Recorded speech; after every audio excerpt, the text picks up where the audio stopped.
లైవ్లో చూడడం జరిగింది. రేవంత్ రెడ్డి గారి ప్రసంగాన్ని కేవలం 4 లక్షల మంది మాత్రమే లైవ్లో చూసినారు. అంటే not even 10% of the viewership.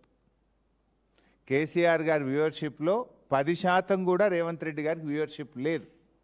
అంటే ప్రజలు కేసీఆర్ గారి పట్ల ఎంత గౌరవంగా ఉన్నారు, 2.5 ఏళ్లలో నీ స్థాయి ఎక్కడి నుంచి ఎక్కడికి పడిపోయిందో స్పష్టంగా అర్థమవుతుంది.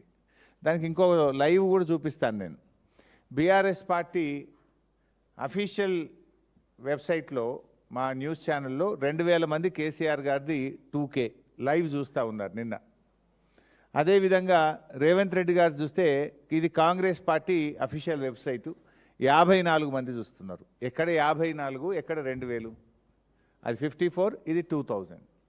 అన్నీ కలిపితే ఆల్ ఛానల్స్ యొక్క యూట్యూబ్ కానీ ఆన్లైన్ ఛానల్స్ కానీ అదర్ యూట్యూబ్స్ కానీ మొత్తం 36 లక్షల మంది కేసీఆర్ గారి ప్రసంగాన్ని చూస్తే రేవంత్ రెడ్డిది 4 లక్షలు. ఒకటి ఏమైందంటే నువ్వు తెలిసినో తెలియక చేసినావో కానీ ఒకే సమయంలో జరగడం వల్ల దాని వ్యూవర్షిప్ ఎంత, దీని వ్యూవర్షిప్ ఎంత, ఎవరి రేటింగ్ ఏందో అర్థమైపోయింది ప్రజలకు.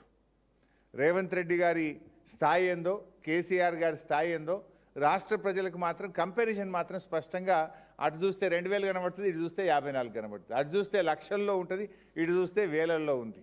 అంటే నీ పరిస్థితి ఏమైపోయిందో 2.5 సంవత్సరాల్లో ఇప్పటికన్నా తెలుసుకోను. అయినా కేసీఆర్ గారు దాదాపు 50 నిమిషాలు మాట్లాడిండ్రు. కనీసం నీ పేరన్న తీసిండా, నీ పేరన్న ఉచ్చరించిండా?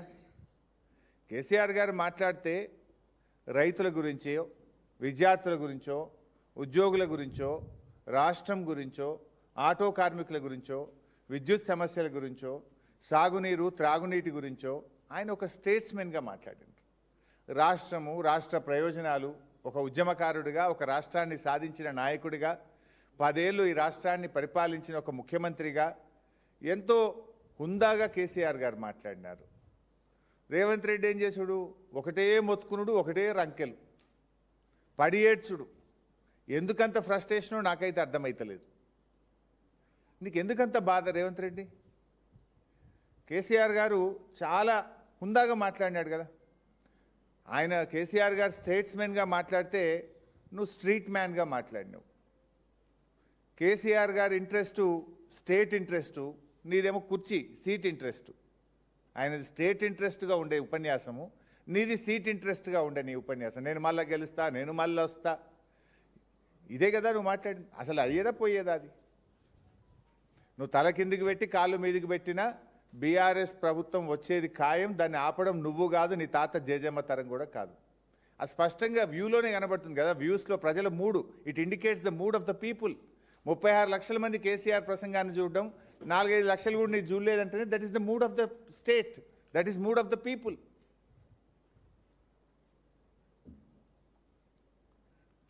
ఇక కేసీఆర్ గారు ఆయన మాట్లాడిన దాంట్లో కనీసం నువ్వు బాధ్యతగా ఒక ముఖ్యమంత్రిగా వాటిని తీసుకో, ఆ సూచనలు తీసుకో. ఏమైనా కొంతైనా చేయగలిగితే చెయ్యి. కాంగ్రెస్ పార్టీ మళ్ళీ గెలిచేదైతే లేదు కానీ కనీసం ఇప్పటికన్నా ఇంకా 2.5 ఏళ్ళు మిగిలింది. ఈ 2.5 ఏళ్ళన్నా నువ్వు మంచిగా పనిచేస్తే గెలుసుడు కాదు కానీ కనీసం డిపాజిట్ అన్న దక్కుతాయి. కాంగ్రెస్ పార్టీ గెలుసుడు అది కళ్ళ మాట కానీ కనీసం డిపాజిట్ అన్న దక్కుతాయి. చిల్లర మాటలు బంద్ చేసి, ఆ ఫ్రస్ట్రేషన్ బంద్ చేసి, వారు అనేక విషయాలను రాష్ట్రాన్ని దృష్టిలో పెట్టుకొని మాట్లాడిండ్రు. వాటిని ఒక బాధ్యత కలిగిన ప్రతిపక్ష నాయకుడిగా ఆయన చెప్పిన మాటలను పరిగణలోకి తీసుకుంటే కనీసం మీకు ఇన్ని డిపాజిట్లు అన్న దక్కుతాయి. నిన్న మధ్యాహ్నం దాకా కూడా మీరు చూసింది ఇంకో డ్రామా నడిపిండు రేవంత్ రెడ్డి గారు. నేను ఢిల్లీకి పోతే సీఎంఓ నుంచి లీకులు ఇచ్చుడు, మీడియా వాళ్ళకి చెప్పి బ్రేకింగులు పెట్టించుడు. అంటే నీకు విషయం ఉన్నోడు ఈ పని చేయడు, విషయం లేని వాళ్ళే ఈ చిల్లర పనులకు దిగుతుంటారు. నేను మా పార్టీ అధినేత గౌరవనీయులు కేసీఆర్ గారి సూచన మేరకు వారి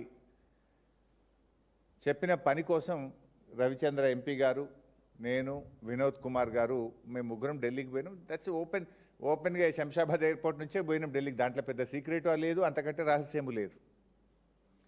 సరే, కాళేశ్వరంకి సంబంధించిన కేసు రేపు జడ్జిమెంట్ ఉంది. సహజంగానే ధర్మం మీద, న్యాయం మీద మాకు నమ్మకం ఉంది. డెఫినెట్గా మేము గెలుస్తామనేటువంటి విశ్వాసం మాకు ఉంది. సరే, గెలిస్తే రాష్ట్ర ప్రభుత్వం సుప్రీంకోర్టుకు పోతే మేము కేవిట్ వేసుకోవాలి. పొరపాటున మేము గెలవలేదు, మేము సుప్రీంకోర్టులో ఫైల్ చేసుకోవాలి. దానికి కూడా సీనియర్ న్యాయవాదులు ఎంగేజ్ చేసుకోవాలి. ఒక రాజకీయ పార్టీగా నీ కుట్రలు, నీ అక్రమ కేసులను డెఫినెట్గా ఎదుర్కోవడానికి న్యాయ వ్యవస్థలో మాకుండే అవకాశాలని మేము చేసుకుంటాం. అదేవిధంగా మీ రాహుల్ గాంధీ ఏమో రాజ్యాంగాన్ని చేతిలో పట్టుకొని నేనే రాజ్యాంగ పరిరక్షణ లెక్క ఆయన పోజులు ఇస్తాడు. నువ్వేమో రాజ్యాంగ భక్షకుడివి, బీఆర్ఎస్ ఎమ్మెల్యేలను లాక్కుంటివి. ఆ కేసు కూడా మే 6వ తేదీన హైకోర్టులో రాబోతా ఉంది. సో దానికి కూడా సీనియర్ న్యాయవాదులను ఎంగేజ్ చేసి తప్పకుండా అక్కడ బీఆర్ఎస్ గెలిచే విధంగా, ఇప్పటికే సుప్రీంకోర్టు మొట్టికాయలు వేసింది. సరే, అది ఎంత దుర్మార్గంగా ఉందంటే కాంగ్రెస్ పార్టీ బీఫామ్ మీద ఎంపీగా పోటీ చేసి నేను ఇంకా బీఆర్ఎస్లే ఉన్నానని ఎమ్మెల్యే చెప్పడం ఒక నేరం అయితే, ఇంకా స్పీకర్ గారు అయితే లేలే ఆయన బీఆర్ఎస్లే ఉండడానికి స్పీకర్ తీర్పు ఇవ్వడం ఇంకా ఘోరం. సరే, వీటన్నిటి సంగతి కూడా రేపు న్యాయస్థానాల్లో తప్పకుండా మేము గెలుస్తాం, మాకు నమ్మకం ఉంది. దానికి సంబంధించి కూడా సీనియర్ న్యాయవాదులను ఎంగేజ్ చేసి ఫర్దర్గా కేసు పర్సుయేషన్ కోసం కూడా మాట్లాడడానికి వెళ్ళాం.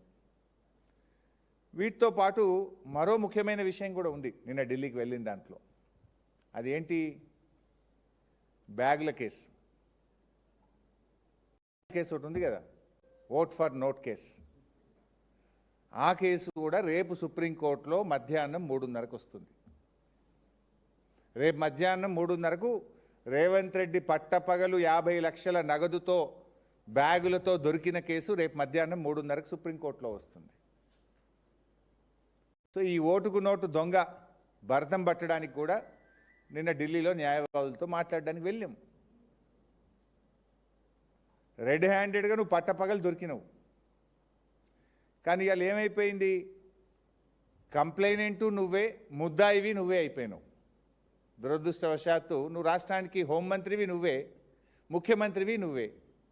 ఓటుకు నోటు కేసులో పట్టపగలు రెడ్ హ్యాండెడ్గా దొరికిన దొంగవు నువ్వే. రెండు నువ్వే అయిపోయినావు ఇప్పుడు. సో నువ్వేం చేస్తున్నావు ఇప్పుడు? ప్రభుత్వం తరఫునేమో ఒక పేరు, మనం ఎప్పుడు పేరు వినని ఒక నామమాత్రపు న్యాయవాదినేమో ప్రభుత్వం తరఫున పెట్టిండు. ఇక దొంగ కదీనా. రేవంత్ రెడ్డి తరఫునేమో ప్రముఖ పేరుగాంచిన, భారతదేశంలోనే పేరుగాంచిన అడ్వకేట్లను ఆయన పెట్టుకున్నాడు. ఇది మాకు తెలియదా ఒక ప్రతిపక్షంగా? బీఆర్ఎస్ పార్టీ ఇప్పటికే ఓట్ ఫర్ నోట్ కేసులో ఇంప్లీడ్ అయి ఉన్నది. మా జగదీష్ రెడ్డి గారు, సత్యవతి రాథోడ్ గారు, మహమూద్ అలీ గారు, సంజయ్ గారు ఈ కేసులో ఇంప్లీడ్ అయి ఉన్నారు. సో ఈ కేసు కూడా రేపు మధ్యాహ్నం 3:30కు సుప్రీంకోర్టులో లిస్ట్ అయి ఉన్నది. మాకు మా న్యాయవాదులు ఆల్రెడీ ఇండికేషన్ ఏమి ఇచ్చిండ్రు? గవర్నమెంట్ తరఫునేమో గౌరవ్ అగర్వాల్ అని, మనమైతే పేరు ఎప్పుడు వినలే, ఒక న్యాయవాదిని పెట్టిండ్రు. కానీ అదే రేవంత్ రెడ్డి తరఫున, అంటే ఎవరు? ఓటుకు నోటు కేసులో బ్యాగులతో పట్టబగలు దొరికిన ముద్దాయి తరఫున ఎవరిని పెట్టిండ్రు?